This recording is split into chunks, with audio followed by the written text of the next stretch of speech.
Insomniac's Spyro the Dragon Trilogy of platforming adventures on the original PlayStation has held up marvelously well, as any fan of those games will tell you. Unlike other platformers of the era on console, Spyro seemed to hew most closely to the collectathon template that platformers on the Nintendo 64 established and that other platformers since have followed to this day. The result is that the games have always structurally felt modern and aged far better. All of this is, of course, leading to the assertion that you could just as well play the PlayStation original games and completely be fine with what would be a solid, if a bit janky, outing.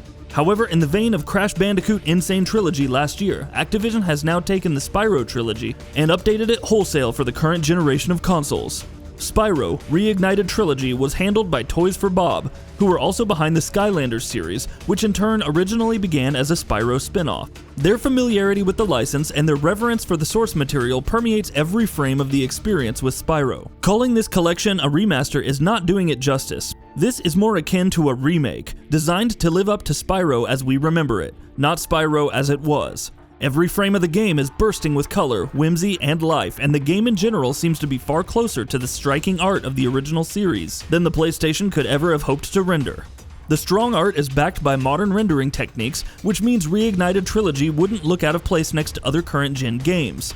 And some liberal reinterpretations involved to make the games look and come across even better than the original titles did. For instance, the first Spyro game has a unique design for every single dragon that you must rescue. It's such a small detail since there are so many of them, but it impresses the personality of each unique one upon you, the player, and sells the whimsical world of the game further. Similarly, enemies and NPCs now have delightful animations that emphasize their personalities even further.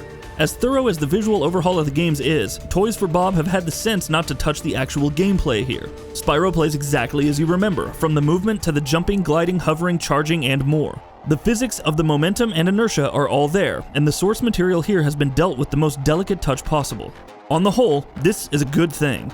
As mentioned, the titles hold up remarkably well, and messing with the physics could cause fans and purists to take umbrage, which will not happen here. In some cases, however, it can also lead to problems, such as with the game's camera, which is a hopeless exercise in frustration. Both the manual camera and the automatic one cannot keep up with the action, and get in the way far more often than they actually properly frame the action. The actual levels here are exactly as you remember structurally. Graphically, of course, they come together like never before, teaming with color and a distinct sense of identity, as already noted.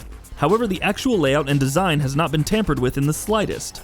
This is a surprisingly good decision, even though the levels, which felt gigantic in 1998 and onwards, are mere minutes-long tromps today. They're expertly designed, perfectly tuned to Spyro's moveset, as well as the unique gimmick of the level that you are currently playing. They also lend themselves well to curiosity. There's always a critical path for you to take, and you can follow that and rush to the end of the stage if you want. However, players who go out of their way will find their curiosity amply rewarded, and those who return to earlier stages later on will find more layers unveiled still.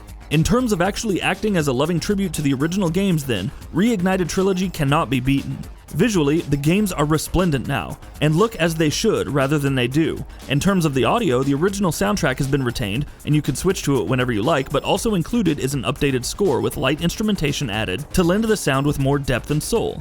I personally enjoy the new tracks far more. However, those more attached to the original tracks will have the option to switch back, so there should be no complaints there either. And as mentioned, the games will play really well too. While there are some problems that belie their age, like the camera, the level design and strong mechanics hold up fantastically well and have not been messed with at all. What's more interesting though is how they hold up as a new package. If, for instance, you've never played the original Spyro games but you want to check them out, how recommended is this package compared to other similar games that you can buy for your money? Well, the answer is, this is a proposition that's hard to beat. You've probably already caught on that these games hold up well mechanically as well as structurally. Indeed, they are very satisfying to play, and newer and less experienced players will find them as gratifying, as veteran players will find them full of layers to unpeel. Graphically and musically, they've been touched up, and even in terms of their simple premise and to-the-point storytelling, they hold up very well. Arguably even better than several modern games do, even family ones, which spend far too long pontificating, contextualizing, and tutorializing before you can actually jump into the action. No, 30 seconds of a quick setup is all you get here, and then you're playing right away. There's something to be said for how immediate these games are, and for parents looking to buy something for their children, there's probably nothing better than these on PS4 and Xbox One currently. They have strong design and an immediate feedback loop, plus they have some of the trademark Insomniac wit and charm that would go on to define their later games, such as Ratchet and Clank in later years. Whether you are a newcomer or a true blue fan of Spyro who grew up on his original adventures, there is very little to complain about with Reignited Trilogy. It's an incredible package all around, and 3 very strong games that hold up marvelously, are instantly satisfying to play, and look and sound wonderful. At $40 for 3 very long, very good games, there's literally no reason not to go out and buy these games right away. And that wraps it up. If you like what we're doing, please consider subscribing to our channel. We upload new videos daily. Also, don't forget to switch on the bell notification icon, that way you don't miss out on any of our videos.